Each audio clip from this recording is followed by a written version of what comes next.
Nung huli naming uwi sa probinsya, naalala ko yung sinabi ko sa tiyahin ko.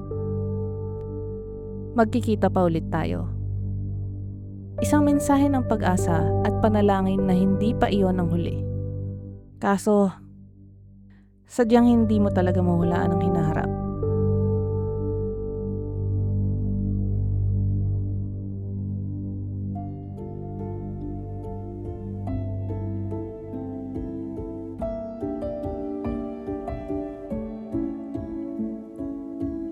Totoo ang sabi nilang talagang nasa huli ang pagsisisi.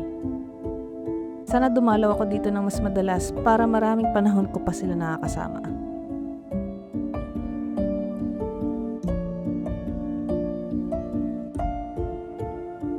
Ngunit kahit anong pagsisisi natin, hindi na natin may babalik ang nakaraan.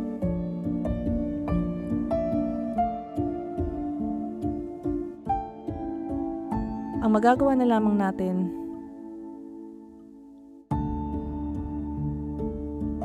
patuloy na mamuhay sa kasalukuyan. Samantalahin ang mga pagkakataong makasama natin sila kahit ilang saglit lang.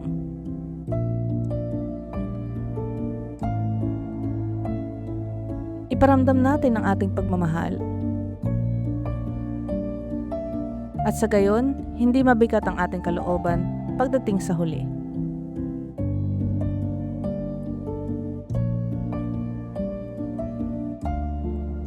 Hindi man dito sa mundong ito, naniniwala ako. Magkikita pa ulit tayo.